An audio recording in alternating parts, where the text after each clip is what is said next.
பாண்டிய தேச மகிமை.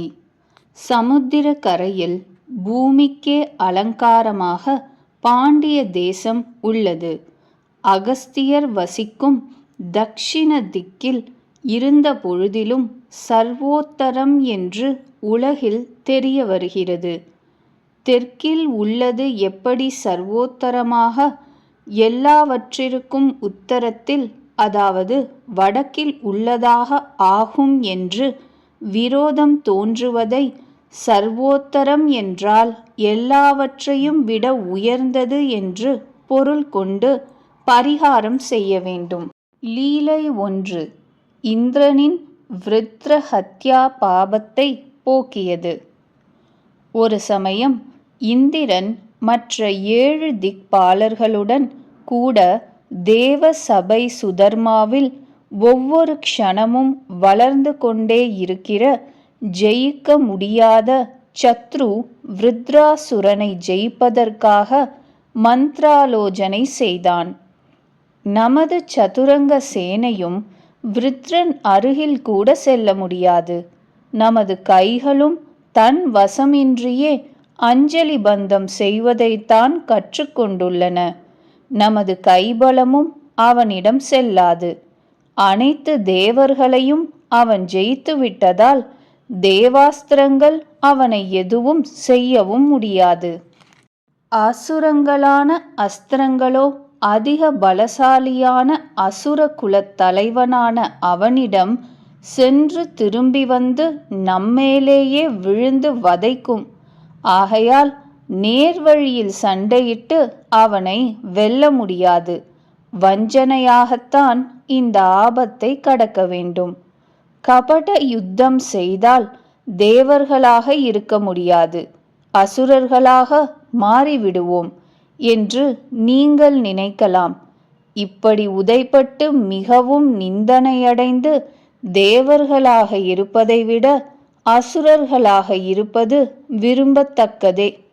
இப்பொழுது அவன் சமுத்திர நடுவில் ஒரு தீவில் கவலையின்றி சமாதி நிலையில் தபஸ் புரிகிறான். உங்களுக்கு இது பிடித்திருந்தால் இப்பொழுது சென்றால் அவனை சுகமாக ஜெயித்து விடலாம் என்று தேவேந்திரன் சொன்னான். இப்படி தேவநாயகன் சொன்னதும் திக்பாலர்கள் சந்தோஷத்துடன் அனுக்ஞை அளித்தனர். கெட்ட மார்க்கத்தில் செல்வதில் பிரஜைகளுக்கு இயல்பாகவே விருப்பமுண்டு. தலைவனும் அதே மாதிரியானவன் கிடைத்துவிட்டால் கேட்பானேன்? உடனே இந்திரன் விருத்ராசுரன் தபஸ் செய்யும் இடத்துக்கு சென்று பரம சமாதி நிலையிலிருந்த அவனை வஜ்ராயுதத்தால் அடித்து வீழ்த்தினான்.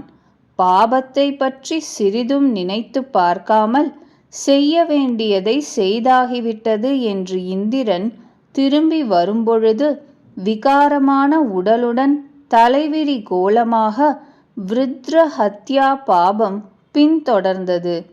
மறுபடியும் தேவ சபைக்கு வந்த இந்திரன் ஸ்துதி செய்யும் தேவர்களை அனுப்பிவிட்டு இந்திராணியிடம் செல்ல நினைத்த பொழுது கூடவே விருத்ர ஹத்யா தோஷமும் நுழைவதை பார்த்தான். உடனே வஜ்ராயுதத்தை எறிந்துவிட்டு கேசங்களை விரித்து கொண்டு ஆப்தர்களுடன் கலந்து என்ன செய்வது என்று ஆலோசனை செய்யாமலே ஓட ஆரம்பித்தான். யுத்தத்தில் யாரும் எதிர்க்க முடியாமல் சாகசம் புரியக்கூடியவன் விருத்ர ஹத்யைக்கு பயந்து ஓட வேண்டியிருந்தது. யார் யார் இந்த துர்மார்க்கத்தை ஆதரித்தார்களோ, யார் யார் அடியிலிருந்தே சொல்லிக் கொடுத்தார்களோ அவர்களே இப்பொழுது இந்திரனை பரிகாசம் பண்ணினர். தலைவனிடத்தில் இப்படி நடந்து கொள்வதுதான் பிரஜைகளின் இயல்பு. ஒரு காட்டிலிருந்து இன்னொரு காட்டிற்கு, மலைகளிலிருந்து வேறு மலைகளுக்கு, ஒரு சமுத்திரத்திலிருந்து இன்னொரு சமுத்திரத்திற்கு, முடிவாக ஒரு லோகத்திலிருந்து இன்னொரு லோகத்திற்கு, இப்படியாக எங்கு ஓடினாலும் அந்த ஹத்யா தோஷம் விடவே இல்லை. எவ்வளவு ஜென்மம் எடுத்தாலும் ஜீவனை விட்டு பிரியாமல் புத்தியும் கூடவே வருவது போல் இருந்தது. தொடர்ந்து வந்து கொண்டே இருந்தது. இந்திரன் ஏதோ ஒரு சரசில் ஒரு தாமரையின் தண்டிலுள்ள நூலில் ஒளிந்து கொண்டான். நூற்றுக்கணக்காக யாகங்கள் செய்த இந்திரனுக்கு இப்பொழுது ஏதோ ஒரு நூல்தான் பிடிப்பாக இருந்தது. இதுதான் சமயமென்று நகுஷன் என்ற அரசன் இந்திர பதவியை அடைய விரும்பினான். தலைவனின்மை என்கின்ற துக்கத்தில் மூழ்கியிருந்த தேவர்கள் நகுஷனை இந்திரனாக ஏற்றார்கள். இந்திர பதவியை அளிக்கும் அஸ்வமேதங்களை முறைப்படி செய்யாமல் ஏதோ புண்ணியத்தால் தேவலோகமடைந்த நகுஷன் தமோ குணம் மிக்கதான தன் ஸ்வபாவத்தை விடவில்லை.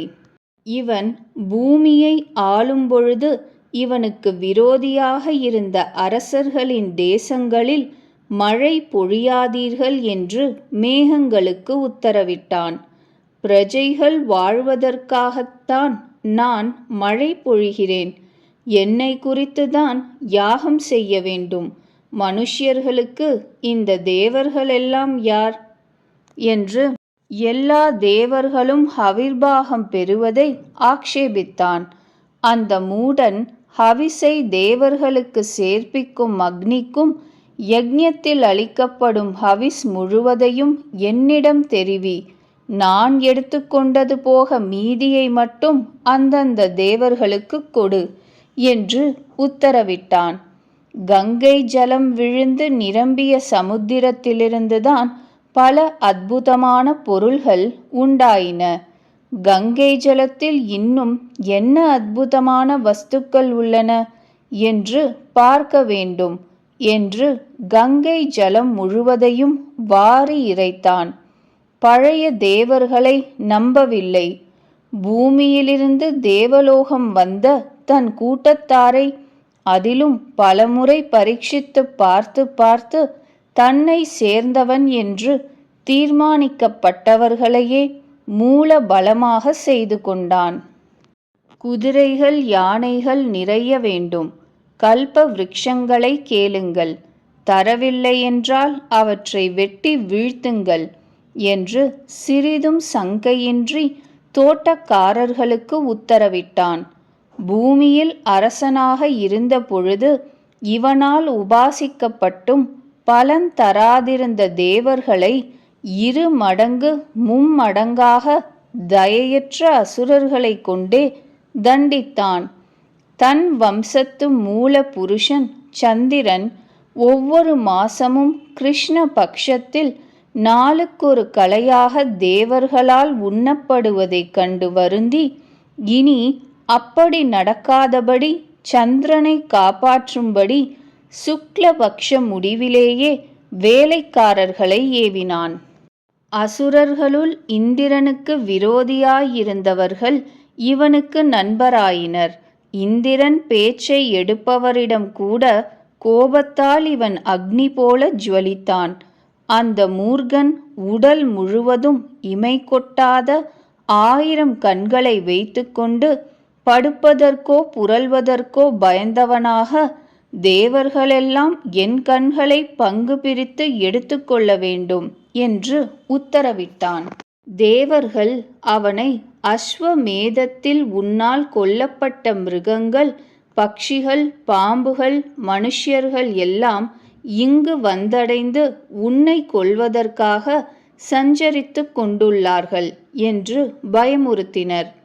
இவள்தான் இந்திராணி என்று யாரோ ஒரு தாசியை காட்டி அம்மூடனை ஏமாற்றினர். பிரஜைகளுக்கு பிடிக்காதவன் தலைவனாக அதிகாரம் செலுத்த முடியுமா? மகரிஷிகளை பல்லக்கு தூக்கச் செய்து அதில் ஏறிச் செல்லும்போது சீக்கிரம் சீக்கிரம் என்று அகஸ்தியரை விரட்டினான். சர்ப்பமாகவே நீ ஆகக்கடவாய் என்று அகஸ்தியர் அவனை சபித்துவிட்டார்.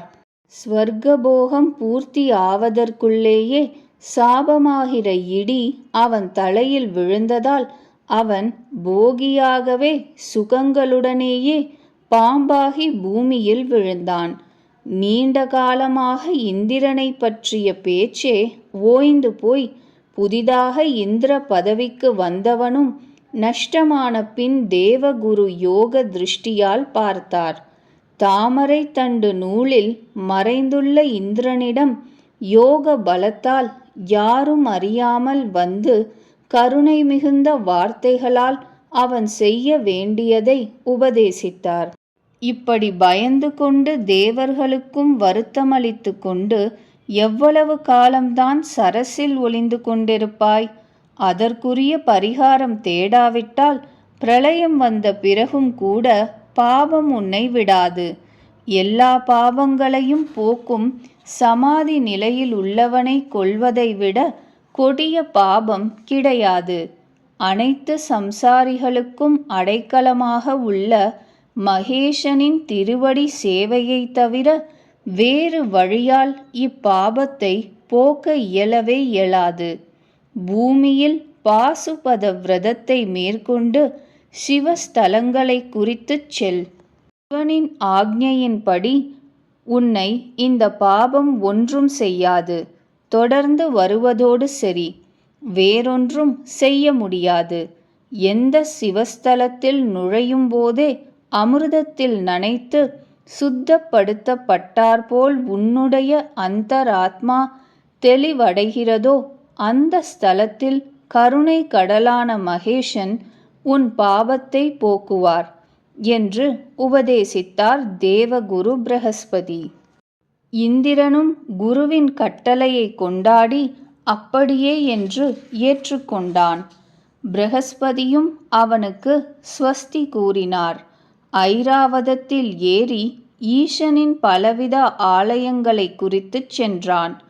பாசுபத விரதத்தோடு ஹிமயம், மந்தரம் முதலிய மலைகளுக்கும், கங்கை, யமுனை முதலிய நதிகளுக்கும், நைமிச்சம் முதலிய வனங்களுக்கும் சென்றான். தபோவனம் கண்ணில் பட்டதிலெல்லாம் வசித்தான். தீர்த்தம் பார்த்ததிலெல்லாம் ஸ்நானம் செய்தான். பிராமணர்களை பார்த்த போதெல்லாம் தன குவியலளித்து அவர்களை மகிழ்வித்தான். தெரிந்த விரதமெல்லாம் நியமத்துடன் அனுஷ்டித்தான். சம்புவினுடைய 3 வித லிங்கங்களையும் மானசீக பூஜையாலும் வெளி உபகரணம் கொண்ட பூஜையாலும் ஆராதித்தான். எங்கும் எதிலிருந்தும் பாப சாந்தி ஏற்படவில்லை. பகுவாக தபஸ் செய்து கொண்டே பாபம் தொடர்கிறதே என்று வருந்திக் கொண்டே சம்சார பந்தத்தை போக்கும் காற்று வீசுகிற கதம்ப வனத்தை நெருங்கினான். சுந்தரேஷரின் சிரசிலுள்ள உட்பல புஷ்பத்தின் நறுமணத்தை கவர்ந்து கொண்டு இந்திரனைச் சேர்ந்தவையான ஒரு காற்று நீண்ட காலத்திற்கு பிறகு அதித்தியாக வருகிற சுவாமியை எதிர்கொள்வது போல வீசின. கதம்ப வனத்து மகரந்த பொடிகள் சிவகங்கை ஜலத்தில் விலைகளும் சேர்ந்து காற்று வழியாக வந்து மேலே பட்டதும் தேவேந்திரன் சொல்ல முடியாத சௌக்கியத்தையும் மன அமைதியையும் அடைந்தான்.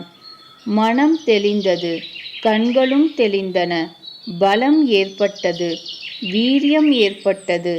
இப்படி அவன் நெருங்க நெருங்க பாவம் தூர தூர விலகியது. அந்த நிமித்தங்களால் மிகவும் மனம் மகிழ்ந்து குருவின் வாக்கியத்தை நினைத்து கொண்டு மூவுலகிலும் இதுதான் பரமேஸ்வரனின் மேலான ஸ்தானம் என்று முடிவுக்கு வந்தான். உடனே யானையை விட்டு இறங்கி பரிசுத்தமாக அந்த பாவம் ஒன்றை தவிர மற்ற எல்லோருடனும் அந்த கதம்ப வனத்தில் நுழைந்தான். அங்கு வெயிலில் வாடும் கீரிகளுக்கு பாம்புகள் தங்கள் படங்களால் குடைப்பிடித்து கொண்டிருப்பதை கண்டான். செந்நாயின் திட்டிப்பல்லில் பெண்மான் கண்ணை சொரிந்து கொண்டிருந்தது. ஒரு மரத்தில் படர்ந்திருந்த கொடி வேடர்கள் வேடிக்கையாக இழுத்து பார்த்தபொழுது இன்னொரு மரத்தின் ஸ்பர்சம் ஏற்பட்டுவிடுமே என்று பயந்து தன் துளிர்களை சுருக்கி கொண்டது. எல்லாவற்றையும் பார்த்தான். வழியிலேயே இந்திரனை பார்த்த பிரமத கணங்கள், பாசுபத மகரிஷிகள் தபசால் மிக நிர்மலமாகியிருந்த இவனை சுந்தரேஸ்வர சுவாமி சமீபத்திற்கு அழைத்துச் சென்றனர். எண்ணி பார்க்க முடியாத மூவுலகிலும் இதுவரை காணப்படாத கேட்கப்படாத திவ்யமான இந்த லிங்கத்திற்கு முதல் காணிக்கையாக இந்திரன் மலர்ந்தவையான கண்களாகிய உத்பல புஷ்பங்களை வாரி இறைத்தான். 1000 கண்களாலும் ஆவலுடன் பார்த்தான். காலிலிருந்து நெற்றி வரை எல்லா கண்களும் சொரிந்த ஆனந்த கண்ணீரால் இந்திரன் தேகமே பக்தியால் உருகி ஜலமயம் ஆகிவிட்டது போலிருந்தது. தண்டம் போல் விழுந்து வணங்கினான். எங்கும் கண்மயமான அவன் தேகம் பூஜோபகாரமாக சமர்ப்பிக்கப்பட்ட மலர்ந்த இந்திவர புஷ்பங்களால் தொடுக்கப்பட்ட மாலை போல் காட்சியளித்தது. இந்திரன் கணங்களுடனும் ரிஷபத்துடனும் நந்திகேஸ்வரருடனும் புத்திரர்களுடனும் அம்பிகையுடனும் சேர்த்து ஈசனை பூஜிக்க விரும்பினான். எல்லா மகான்களின் விருப்பமும் அதுவேதான். இந்திரன் நினைத்த மாத்திரத்தில் தேவசிற்பி விஸ்வகர்மா வந்து நாயகனின் ஆக்ஞையை தலைமேல் வகித்து சுந்தரேஷ லிங்கத்திற்கு ஆலயம் அமைக்க ஆரம்பித்தான். சுப லக்னத்தில் விசாலமான யானைகளால் தாங்கப்படுகின்ற கிழக்கே துவாரமுள்ள வானளாவிய விமான ரூபமான கர்ப்ப கிரகம் அமைத்தான். லோக க்ஷேமத்திற்காக 3 வாசலுள்ள மணி மண்டபத்துடன் மிக அழகிய அர்த்த மண்டபமும் அமைத்தான். பரிவார தேவதைகளின் பிரதிமைகள், அவைகள் ஸ்தாபிப்பதற்கான பலவிதமான ஸ்தானங்கள் எல்லாம் நிர்மாணித்து சுற்றி சுற்றி 5 பிரகார மதில்கள் உயரமான கோபுரங்களுடன் எழுப்பினான். சூல புஷ்கரணியின் மேல்கரையில் சுபமான இடத்தில் இரத்தின வேலைப்பாடுகள் நிறைந்ததாக மீனாட்சிக்கும் கணேசருக்கும் ஆலயம் அமைத்தான். இன்னும் பலவித மண்டபங்களையும் விசாலமான உற்சவ வீதிகளையும் இந்திரனின் பிரபுத்துவம், பக்தி, விவேகம், சாமர்த்தியம் எல்லாவற்றிற்கும் தகுந்தவையாய் இருக்கும்படி மிகச் சிறப்பாக அமைத்தான்.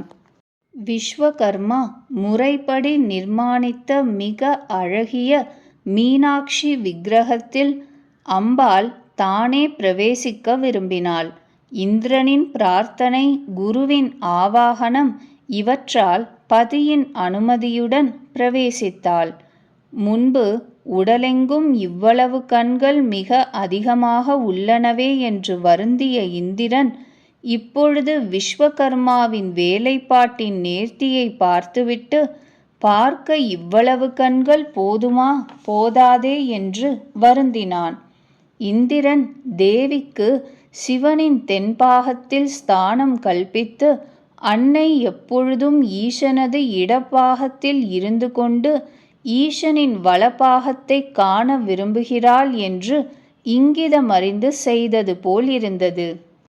தன்னிடமிருந்து தோன்றிய சகல ஜகத்தையும் அன்னையின் கண்ணே போஷிப்பதால் இந்திரகுரு பிரகஸ்பதி அன்னைக்கு மீனாட்சி என பெயர் வைத்தார். மீன் தன் குஞ்சுகளை கண்ணால் பார்த்தே பரிபாலிக்கும். அதனால் மீன் கண்ணை போல தன் குழந்தைகளான அனைத்து ஜகத்தினரையும் போஷிக்கும் கண்ணுள்ளவள் என்று பெயர் வைத்தார். இந்திரன் தேவலோகத்திலிருந்து தங்கத் தாமரைகளை வரவழைத்து ஈசனை பூஜிக்க நினைத்தான். வாயுவை அனுப்பினான். தான் சூல புஷ்கரணியில் ஸ்நானம் செய்தான். நித்திய கர்மாவை முடித்துக்கொண்டு தங்கத் தாமரை புஷ்பங்களை எதிர்பார்த்து சிறிது நேரம் பூஜை ஆரம்பிக்காமல் காத்திருந்த பொழுது சூல புஷ்கரணியிலேயே நறுமணம் மிகுந்த தங்கத் தாமரைகள் உதித்தன. ஆச்சரியமடைந்து புஷ்கரணிக்கு பொற்றாமரை என்று பெயர் வைத்து புஷ்பங்களை தானே பறித்து வந்தான். பரிசுத்தமாக்கும் புஷ்கரணி ஜலங்களாலும் நறுமணமிக்க அத்தாமரைகளாலும் குரு உபதேசப்படி மீனாட்சி சுந்தரேஷர்களை பூஜித்து நமஸ்காரங்கள் செய்து மகிழ்வித்தான். தழுத்தழுத்த குரலுடன் ஆனந்த பாஷ்பங்களுடனும் பரபரப்புடனும் வாக்குக்கு எட்டாத மீனாட்சி சுந்தரேஸ்வரரை வாக்கினால் அர்ச்சித்தான். உலகில் உமது ஆலயம் அழகானது, அதைவிட லிங்கம் அழகானது. சுந்தரேஸ்வரர் என்ற உமது பெயரும் அழகுக்கெல்லாம் அழகானது, சொல்வதற்கு அமிர்தம் போன்றது. மந்தர மலையிலும் ஹிமய மலையிலும் மேரு குகையிலும் உம்மை சேவித்திருக்கிறேன். ஒரு இடத்திலும் இவ்வளவு அழகாக இல்லை. விஸ்வபார நகரம் ஒன்று மட்டும் எனக்கு தெரியாது. அங்கு இம்மாதிரி இருப்பீரோ என்று எனது சந்தேகம். யஜ்ஞங்களாலும் ஜபங்களாலும் ஹோமங்கள் தானங்களாலும் பலவித தவங்களாலும் கிடைத்தற்கரியதான உமது சந்நிதியில் இருக்கும் பாக்கியம் இந்த மரங்களுக்கு கிடைத்துள்ளது. அசுரர்களை வதைத்தாயிற்று, மூவுலகையும் ஜெயித்தாயிற்று, ஸ்வர்க்கத்திற்கு அதிபதியாய் இருந்தாய்விட்டது. இவற்றால் என்ன பயன்? இங்குள்ள மிருகங்கள் பட்சிகளுக்கு ஹாரத்தி எடுத்துக்கூட முக்தியடைய யோக்கியதை இல்லை எனக்கு. முக்தியடைந்துதான் செய்யப்போவது என்ன? உங்களது சிவானந்தத்தை அப்பொழுது அடைவேன்.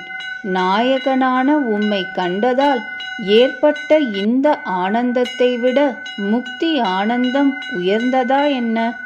ஹே மீனாட்சி, சிவனுடன் சேர்ந்தே இருக்கும் பொழுது உன்னோடு பேச முடியாது என்று சிறிது தனியாக்குகிறேன்.